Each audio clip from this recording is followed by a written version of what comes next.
Fala, eu sou o Bruno Neres do Responde Aí. Vamos bater um papo sobre cilindros. Bom, tá aqui um cilindro que a gente está acostumado a ver no ensino médio, mas será que todo cilindro tem essa cara? Ou melhor, na verdade, o que define um cilindro? O que é um cilindro? Bom, aqui a gente tem três equações de cilindros e seus respectivos gráficos. A primeira é x² sobre 4 menos y² sobre 9 igual a 1 com z irrestrito. Na verdade, essa curva aqui, x² sobre 4 menos y² sobre 9 igual a 1, é uma hipérbole. Então, se a gente olhar aqui no gráfico do cilindro, a gente vai ver que a gente tem uma hipérbole, e é como se a gente pegasse essa hipérbole e arrastasse ao longo do eixo z, que é a variável irrestrita, beleza? Nessa segunda equação de cilindro aqui, z igual a y² com x irrestrito, a gente tem que z igual a y² é uma parábola. Então é como se a gente pegasse essa parábola e arrastasse ao longo do eixo x, beleza?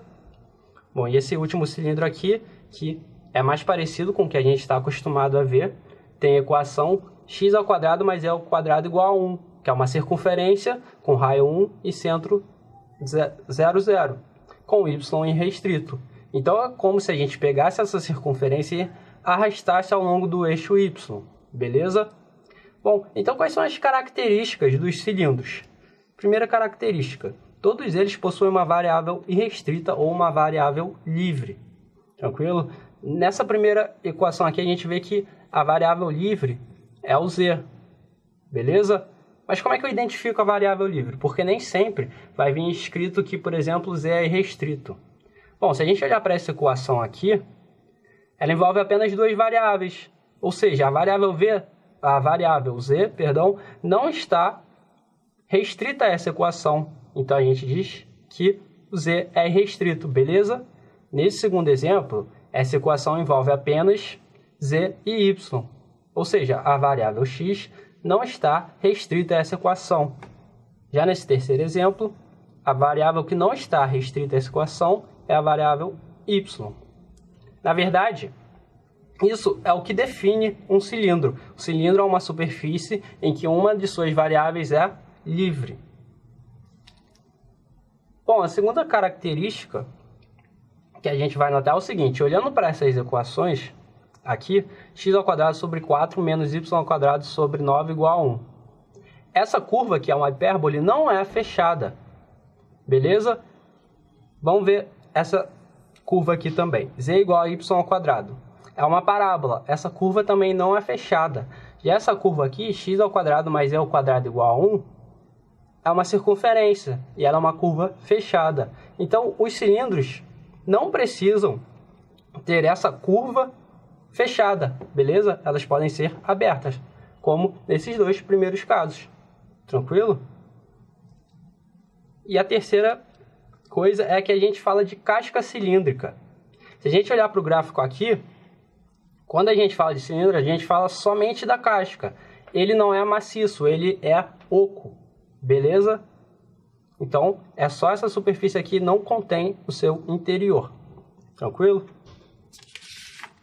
Bom, vamos ver um exemplo. Vamos considerar esse cilindro aqui, x² mais y² igual a 1 com z irrestrito. Primeira coisa que a gente vai identificar é a diretriz do cilindro. O que é a diretriz? Na verdade, vai ser a curva ou função que envolve apenas duas variáveis. Tá vendo essa equação aqui? Ela envolve a variável x e y, apenas. Então, essa é a diretriz do cilindro. No caso, vai ser a curva x² mais y² igual a 1, que é exatamente uma circunferência com raio 1. Outro elemento muito importante é o eixo do cilindro. Na verdade, o eixo do cilindro sempre vai conter a variável irrestrita. No nosso caso, a variável irrestrita é a variável z. Então, o eixo do cilindro está ao longo do eixo z. Beleza? Bom, imagina agora que a gente quer esboçar o cilindro x² sobre 4 mais y² sobre 9 igual a 1 com a variável z irrestrita. A primeira coisa que a gente tem que fazer é esboçar a curva diretriz. Lembrando que a curva diretriz é essa curva que envolve apenas duas variáveis. No nosso caso, vai ser x² sobre 4 mais y² sobre 9 igual a 1. A gente sabe que ela é uma elipse com centro 0, 0 e semi-eixos medindo 2 e 3. Então, a gente vai lá e esboça essa curva. Tranquilo? Bom, o próximo passo é desenhar a curva diretriz representando os valores positivos e negativos. A gente já tinha a nossa curva diretriz aqui.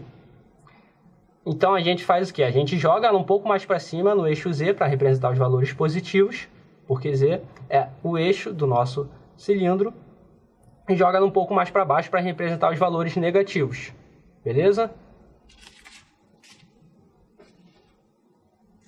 O terceiro passo é desenhar as geratrizes. O que são geratrizes? São retas paralelas ao eixo do cilindro. No nosso caso, o cilindro tem eixo Z. Então, a gente desenha essas duas retas paralelas meio que para fechar a superfície cilíndrica. Beleza? Então, desenhamos as diretrizes. E, por fim, para sinalizar que o que a gente quer é mesmo a superfície cilíndrica, a gente achura a figura. Beleza? Tranquilo? Bom, então, se tratando de esboço de cilindro, a gente tem um passo a passo que a gente pode sempre seguir. O primeiro passo é esboçar a diretriz. No nosso caso, era uma elipse. Beleza? A gente foi lá e esboçou a elipse. Depois a gente vai pegar essa diretriz e jogar para cima e para baixo, ao longo do eixo do cilindro, para representar os valores positivos e negativos. Então, a gente tinha desenhado lá a elipse, a gente jogava um pouco para cima no eixo Z e um pouco para baixo para representar os valores positivos e negativos. O terceiro passo é desenhar as geratrizes, que são linhas paralelas ao eixo do cilindro. A gente tinha lá o eixo do cilindro, o eixo Z, beleza? A gente desenhou duas retas paralelas a esse eixo. E depois a gente achura a figura para mostrar que é aquilo que a gente quer. Tranquilo? Valeu, gente. Até a próxima.